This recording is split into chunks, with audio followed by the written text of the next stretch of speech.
L'invité politique de la matinale. Bonjour Nicolas Bay. Bonjour. Vous êtes secrétaire général du Front National, vous êtes aussi député au Parlement européen. La prolongation de l'état d'urgence a été votée cette nuit pour 6 mois de plus, donc un vote à l'Assemblée nationale. Est-ce que les deux députés frontistes ont voté cette prolongation ?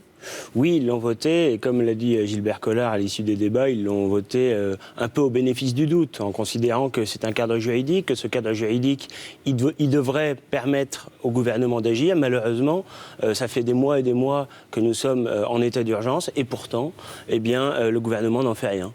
Finalement, toutes les facilités administratives qui pourraient résulter de cet état d'urgence, qui permettrait d'agir contre l'islamisme radical, fermer les mosquées salafistes, expulser les imams radicaux, toutes les mesures pour protéger les Français, elles ne sont pas mises en œuvre, et c'est ce qui fait que nous avons des attentats. Il y a eu des perquisitions, il y a eu des gardes à vue, il y a eu des fouilles, le gouvernement s'en est servi. Oui, mais finalement très peu, en nombre dérisoire par rapport à la menace qui est considérable. Nous avons sur notre sol plus de 10 000 fichiers S pour radicalisation, et de l'aveu même du gouvernement, il y a quelques dizaines de personnes seulement qui sont assignées à résidence. On voit bien que la réponse, elle n'est pas à la hauteur. Ça fait des mois que ça dure, ça fait des mois que le Front National demande qu'un certain nombre de mesures soient prises d'urgence, et elles ne le sont pas, et finalement le gouvernement se contente de quelques mots, d'affirmer son combat, sa lutte contre le terrorisme, mais ça ne se traduit pas par les actes. C'était pas gagné quand même, parce qu'on a beaucoup entendu Gilbert Collard et Marion Maréchal Le Pen critiquer cet état d'urgence.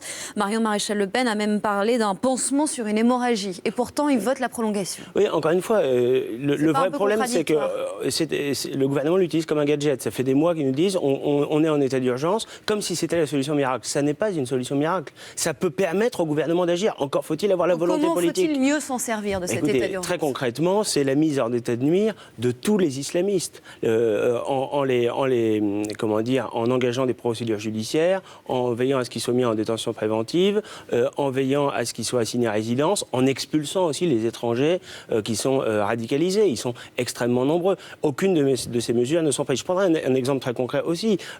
Tous les étrangers qui sont condamnés pour des délits ou des crimes devraient être automatiquement expulsés du territoire national, et on devrait leur retirer leur titre de séjour pour, bien sûr, ceux qui sont dans les filières djihadistes, mais même pour ceux qui sont, comme c'était le cas de l'assassin de Nice, condamnés pour des affaires de droit commun, des délits ou des crimes, parce que on nous dit toujours qu'il y aura une frontière un peu étanche entre la délinquance et le terrorisme. On voit bien que ce n'est pas le cas. Le point commun de tous les terroristes qui ont frappé dans notre pays, c'est bien sûr d'être tous issus de l'immigration, ça c'est une évidence, mais c'est aussi d'avoir tous été des multi-condamnés, des multi-récidivistes, connus des services de police, connus des services de justice, déjà emprisonnés, souvent d'ailleurs pas du tout à la hauteur de ce qui est prévu par le code pénal, et donc on voit bien que le fait d'expulser tous les étrangers... C'était de la prison condamnés avec sursis, 6 mois de prison. Oui, mais encore une fois, c'est une condamnation pénale. Ça devrait automatiquement... Il a été condamné pour violence avec arme.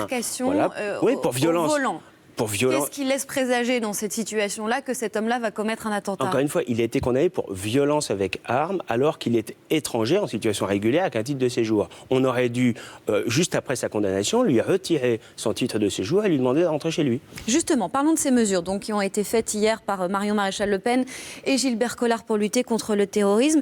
Ce terroriste présumé de l'attentat de Nice était d'origine tunisienne. Il avait une carte de séjour temporaire au titre de la vie privée et familiale parce qu'il était marié à une femme originaire de Nice avec qui il a eu plusieurs enfants. Donc en l'occurrence, là, la suppression du droit du sol que vous demandez, ça ne s'applique pas, ça ne fonctionne pas. Mais je crois aussi qu'il faut bien comprendre que dans les filières de l'immigration légale, certaines sont largement utilisées, de façon assez abusive d'ailleurs. On parle beaucoup des mariages blancs.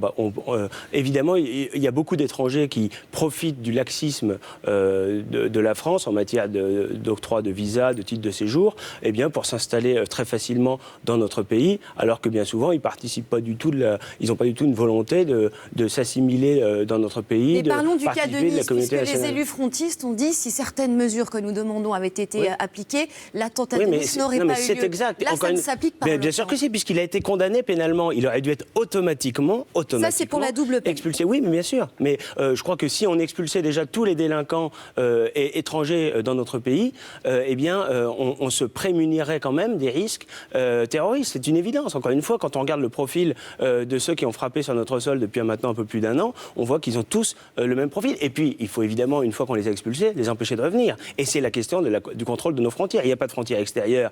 Schengen, évidemment, est en échec total. Il faut établir des contrôles systématiques aux frontières intérieures. Là aussi, ça n'est pas fait. Aujourd'hui, tout le monde, tous les criminels peuvent circuler totalement. Ça n'aurait rien changé. Ils vivaient à quelques mètres de là où a lieu l'attentat. C'est la conjonction de deux mesures. C'est d'une part, lui retirer son titre de séjour et l'expulser. D'autre part, l'empêcher de revenir par le contrôle systématique aux frontières qui aurait évité qu'il commette cet attentat à Nice. Pourquoi ne pas simplement expliquer ou reconnaître qu'il y a eu effectivement peut-être un défaut de surveillance plutôt que de focaliser sur l'origine et la religion? Non, c'est pas la question.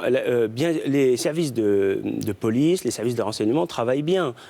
S'il y a plus de 10 000 personnes qui sont fichées S, qui sont identifiées comme participants de près ou de loin à ces filières de radicalisation, c'est que les services de police et de renseignement travaillent bien. Il y a d'ailleurs des coopérations au niveau international qui fonctionnent bien. Donc ce qui manque, c'est encore une fois la volonté politique. On a 90 mosquées qui sont tenues par les salafistes. On y reviendra. Il y en a que 3 ou 4 qui ont été fermées administrativement. Elles auraient dû toutes être fermées. Nous avons des mosquées, y compris à Nice, soutenues par Christian Estrosi, contrôlées par l'UOIF. L'UOIF a été installé au cœur de la République dans le cadre du Conseil français du culte musulman comme une espèce de partenaire privilégié de l'État. Tout ça est scandaleux. On a une situation où une organisation islamiste des pays comme les Émirats arabes unis considère l'UOIF comme une organisation terroriste. Et bien sur notre sol, elle est financée par les collectivités locales, et en l'occurrence d'ailleurs par des collectivités locales tenues par les Républicains. On y reviendra dans un instant. On l'a compris, en tout cas la question de l'islam est centrale pour le Front National. Dans les 80... De l'islamisme. De l'islamisme. De l'islamisme qui est finalement une idéologie politico-religieuse. Dans les 84 victimes de cet attentat, 1 sur 3 étaient de confession musulmane. Il y avait donc des musulmans, des juifs, des catholiques. Ils sont tous des victimes. On n'est pas tous dans le même bateau ? Bien sûr que si. Encore une fois, vous savez, ça me fait un peu sourire de voir avancer ces chiffres-là, parce que quand on dit, voilà, il y a 30% des victimes qui sont musulmans, oui, c'est vrai. Si on commence à raisonner... D'abord, je note qu'en la matière, on aurait le droit donc, de faire des statistiques fondées sur la religion, ce qui est interdit dans la plupart des débats. Mais si on raisonne... Si on raisonne comme ça, on peut dire aussi que 100% des terroristes qui ont frappé sur notre sol se revendiquent de confession musulmane. Mais ce n'est pas une société plurielle qui a été visée. Non, des gens qui voulaient faire la fête ensemble le 14 juillet, tout simplement. Oui, bien sûr, mais c'est la France qui est visée. C'est la communauté nationale qui est visée. C'est le pays de liberté qui est le nôtre. Et aujourd'hui, encore une fois, nous avons les islamistes qui nous font la guerre, qui nous ont déclaré la guerre. Eh bien, il faut mener cette guerre et la gagner. Or, on voit bien aujourd'hui que le gouvernement n'a pas cette volonté-là.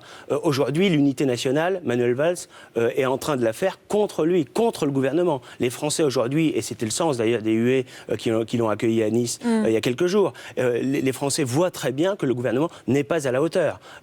À chaque fois, il se drape dans une espèce d'autosatisfaction insupportable, sans jamais se remettre en cause. Les quelques mesures un peu symboliques, comme la décharge de la nationalité française, ils y ont renoncé. On voit bien, et avec un fatalisme qui est déconcertant, le gouvernement aujourd'hui nous dit, eh bien il va y avoir d'autres victimes innocentes. Mais enfin, le rôle du Premier ministre de la France, le rôle du ministre de l'Intérieur, c'est pas de contenir les morts, c'est de faire en sorte qu'il n'y ait plus de Français qui soient tués par des islamistes, et donc il faut les mettre hors d'état de nuire. Est-ce que vous confirmez que certains militants du Front National faisaient partie de ces gens qui ont hué le Premier ministre, comme l'affirme le Canard enchaîné? Non, absolument pas. Oui, non, pas du tout. Je crois simplement que ces huées à l'égard de Manuel Valls, elles ont été une manifestation spontanée de la colère très profonde des Français à l'égard d'un gouvernement vous qui, les condamnez, encore une fois, est en échec. Non, je ne les condamne pas. Je les trouve parfaitement légitimes. Encore une fois, il ne faut pas tout mélanger. C'est pas tous ceux qui étaient présents sur la promenade des Anglais, ils ont respecté la minute de silence, ils ont chanté la Marseillaise, ils ont hué Manuel Valls, ils n'ont pas hué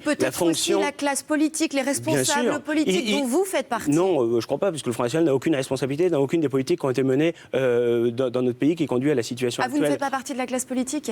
Nous sommes des responsables politiques. Vous êtes aussi au pouvoir. Non, au pouvoir, en l'occurrence, vous avez des élus. Vous avez des élus. Mais dans l'opposition. d'opposition, nous avons des élus d'opposition, mais nous ne sommes responsables d'aucune des mesures désastreuses qui ont été prises ces dernières années et qui ont conduit à la situation actuelle. Mais encore une fois, Manuel Valls était visé parce qu'il incarne évidemment, il est le représentant du gouvernement socialiste qui est en échec, mais CUL s'adressait également à Christian Estrosi, qui a financé l'islamisme radical à Nice, qui a participé au gouvernement de Nicolas Sarkozy, qui a désarmé la France, 12 500 postes de policiers supprimés, 54 000 postes dans l'armée supprimés. Aujourd'hui, on voit bien que le gouvernement n'a pas la volonté de reconstituer ses effectifs, n'a pas la volonté non plus d'armer comme il le faudrait nos forces de police, de gendarmerie. Il est évident que si la France est en guerre, et le constat c'est qu'aujourd'hui l'islamisme nous fait la guerre, eh bien il faut que nos policiers soient équipés pour pouvoir se défendre, pour pouvoir protéger les Français, y compris avec des armes automatiques par exemple. Si demain des mosquées sont brûlées en représailles des attentats, on le voit, il y a de vives tensions à Nice, est-ce que vous serez aux côtés de la communauté musulmane pour demander qu'il n'y ait pas d'amalgame? Non mais bien sûr, nous sommes attachés à la liberté de culte et nous savons bien sûr que l'immense majorité de nos compatriotes qui sont de confession musulmane n'ont rien à voir avec ces attentats. Mais encore une fois, nous avons les islamistes, une idéologie politico-religieuse qui nous fait la guerre, nous devons mener cette guerre. Or aujourd'hui, le gouvernement n'a pas la volonté réelle, et en tout cas elle ne se traduit évidemment pas dans les actes, de mener ce combat et de le gagner. Comme Marion Maréchal Le Pen, vous demandez la démission de Bernard Cazeneuve et Emmanuel Valls? Écoutez, dans n'importe quel pays, un ministre de l'Intérieur et un Premier ministre dont le bilan serait plusieurs attentats qui ont abouti à 236 morts et à des centaines et des centaines de blessés, eh bien, il serait totalement disqualifié et il démissionnerait. Je note que le gouvernement n'a pas cette dignité-là. On a un gouvernement qui finalement profite d'être encore au pouvoir pour quelques mois, continue de façon sectaire, dogmatique, de mettre en œuvre une politique dont les Français ne veulent pas. Encore une fois, c'est exactement le sens des huées sur la promenade des Anglais. Les Français n'en peuvent plus de ce pouvoir socialiste incapable, même si c'est vrai, le désarmement de la France, l'islamisme au cœur de la République, c'est largement le bilan des Républicains de Nicolas Sarkozy. Si vous étiez au pouvoir dans ces périodes troublées de grands risques terroristes, est-ce que vous auriez, vous, interdit le feu d'artifice du 14 juillet?